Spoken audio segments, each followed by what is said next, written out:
The CoinDesk Spotlight is brought to you by Nexo, the place to earn on Bitcoin, Ethereum, and more.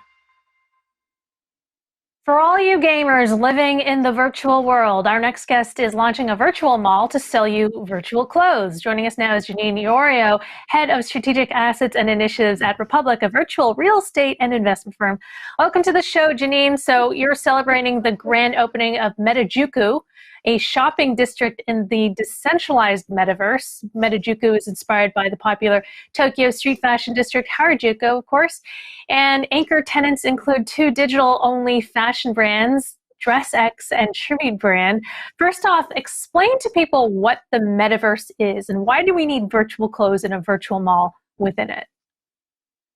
So a metaverse is effectively a place where people can spend time online in a 3D and immersive environment. So you might be familiar with platforms like Second Life or Minecraft or Fortnite.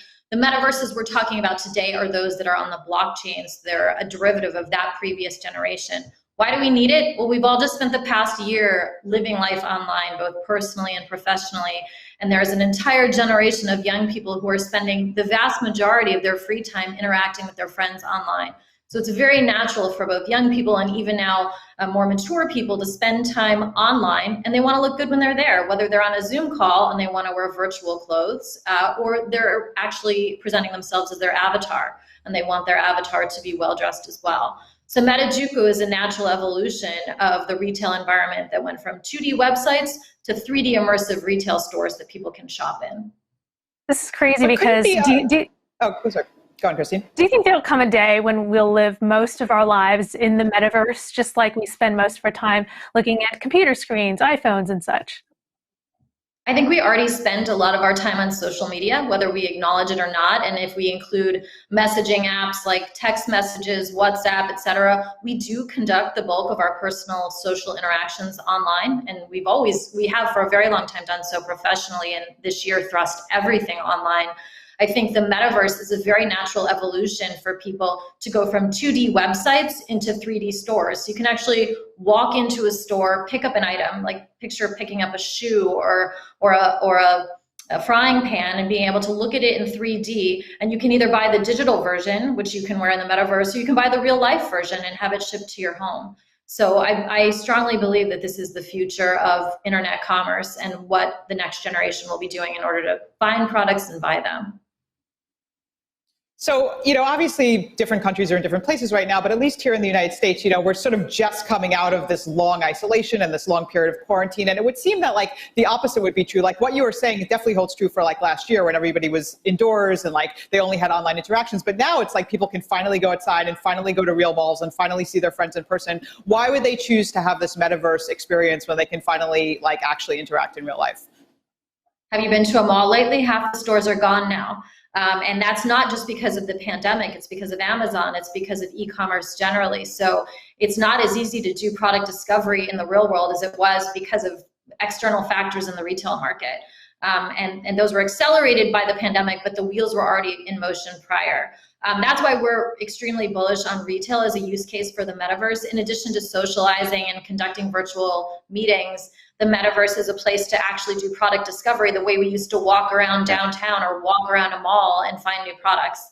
The pictures you're showing are virtual wearables, digital wearables that can be purchased in Metajuku. So if you want that's where you go to buy them.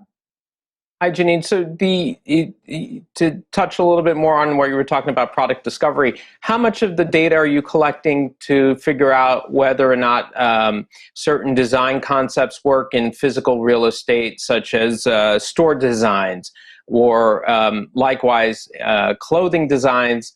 How much are you testing out and how much data are you collecting on that? Are you going out to getting young designers fresh out of FIT to see if their products would attract the customer base, or are you going to finding young architects who are just trying to make it in the world with some radical design ideas that the real world won't construct just yet, but maybe could do in the metaverse? Are you guys collecting data on that kind of stuff? Are you going out there and recruiting such people?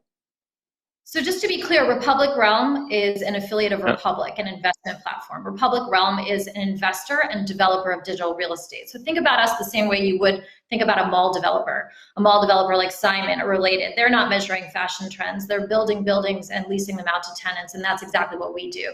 So we have 2 tenants in our space, and I'm sure they do things like figuring out who the next up-and-coming designer out of FIT is. You can tell from how I'm dressed, it's not how I spend my time day to day, but it's certainly important to gauging where trends are moving. As far as measuring what concepts work in the metaverse versus the real world, you should understand how early this is. Decentraland really started becoming more popular earlier this year. This is the first of its kind shopping experience. We literally launched today. So we will start measuring going forward, but the data is still very scant. And users are just starting to wake up to this concept. So I don't expect there to be much to measure in the very near future.